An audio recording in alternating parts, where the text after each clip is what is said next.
Et Régent Hébert, il est candidat à l'investiture du Parti libéral aux prochaines élections fédérales. On le reçoit. Bon après-midi. Bonjour. Donc, vous êtes d'avis, effectivement, que le Parti libéral est le meilleur véhicule pour vous qui avez été un souverainiste convaincu, même ministre au Parti québécois? Bien, je pense que le Parti libéral, c'est un parti progressiste qui a mis en place des politiques extrêmement audacieuses au cours des 5 dernières années et qui prévoit ajouter à ces politiques-là pour les soins à domicile, pour les changements climatiques et pour la prévention, la promotion de la santé, qui sont des enjeux cruciaux pour le 21e siècle. Et ce parti, donc, est un véhicule idéal pour moi pour être capable de faire avancer des dossiers qui ont fait l'objet de toute ma carrière comme scientifique, comme universitaire et également comme ministre de la Santé pendant une brève quand période. même souverainiste à ce moment-là. Oui. Vous pensiez que la meilleure façon, donc, de développer les soins de santé ici, c'était en faisant la souveraineté du Québec. Qu'est-ce qui vous a fait changer d'avis? Bien, je pense que le débat souveraineté-fédéralisme est un débat d'un autre temps. Moi, en 2014, j'ai réalisé que les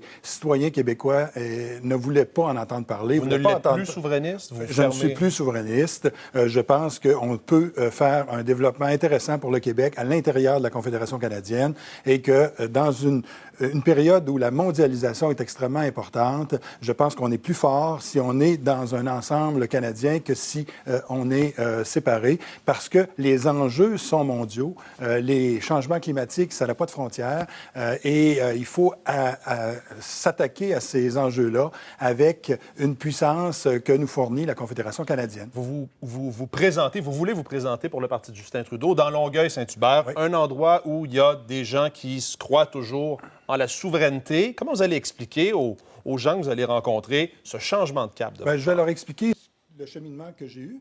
Comme le cheminement qu'a eu plusieurs Québécois, je vous ferai remarquer que dans ce comté, au provincial, les gens ont voté pour la CAQ, qui n'est pas un gouvernement souverainiste, qui est nationaliste, comme je le suis d'ailleurs, mais qui veut le faire dans le contexte canadien. Alors, je vais expliquer ça à mes électeurs, et beaucoup ont fait ce même cheminement au niveau de leur pensée. Quand vous discutez avec les jeunes, et j'ai plusieurs enfants et petits-enfants, quand vous discutez avec eux, c'est pas ça l'enjeu. L'enjeu, c'est comment est-ce qu'on va pouvoir sauver notre planète, comment est-ce qu'on va pouvoir donner des services à nos personnes âgées autrement que les rentrants en CHSLD, comment on peut leur permettre de rester à domicile, grand-papa et grand-maman, lorsqu'ils ont une perte d'autonomie. C'est ça les enjeux qui les préoccupent. Comment on va faire en sorte qu'on va prévenir l'obésité, les maladies cardiaques, en luttant contre la malbouffe, en luttant contre la sédentarité, contre le tabagisme. Donc, il y a tout un aspect de politique publique de santé qui déborde la prestation de soins, qui est la prérogative des provinces. On n'interviendra pas là-dessus. Mais il y a d'autres aspects de la santé, comme en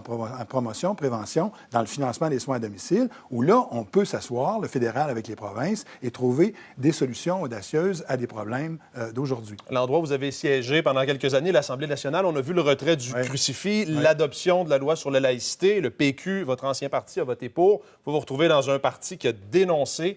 Personnellement, comme candidat à l'investiture, vous vous situez où par rapport à ça? Bien, écoutez, la loi sur la laïcité a été adoptée par un gouvernement légitime. Je pense qu'il faut respecter l'autorité des provinces et les gouvernements provinciaux. Je ne suis pas allé en politique en 2012 pour les enjeux d'identité. Ce n'était pas mes enjeux prioritaires. Ça ne l'est pas plus aujourd'hui. J'ai été très confortable dans la position du gouvernement avec lequel je me suis associé lorsque j'étais au provincial et je suis confortable avec la position du Parti libéral du Canada. Donc, c'est une loi que vous dénoncez parce que c'est un peu la position de C'est une loi que je ne dénonce pas. C'est une loi qui a été adoptée. On ne peut pas la dénoncer. Cette loi-là, elle a été adoptée par un gouvernement légitime et je vais être solidaire des positions du parti auquel j'adhère. Certains vous diront dans le comté que vous espérez gagner, que vous êtes parachuté là. Vous êtes quelqu'un de Sherbrooke. Vous avez travaillé avec l'Université de Sherbrooke. Qu'est-ce que vous connaissez de ce comté? Bien, écoutez, lorsque j'étais doyen de la Faculté de médecine et des sciences de la santé à Sherbrooke, c'est moi qui ai développé le campus de Longueuil, campus de l'Université de Sherbrooke à Longueuil. On y a installé des formations en sciences infirmières. On y a installé un centre de recherche. J'ai siégé 5 ans au conseil d'administration de Charlemagne. Alors, c'est un comté, c'est une région que je connais bien et pour laquelle j'ai participé au développement au moment où j'occupais des fonctions à l'Université de Sherbrooke. Donc, vous êtes le favori de l'establishment du parti, de la direction du parti, parce que vous avez un adversaire. Bien, écoutez, je pense que M. Trudeau m'a sollicité pour que je puisse me joindre à son équipe. Je pense que et M. Trudeau et moi, on est impatients de faire équipe ensemble pour remporter les prochaines élections. Bonne chance, bonne campagne. Ça m'a fait plaisir. Merci, M. Hébert.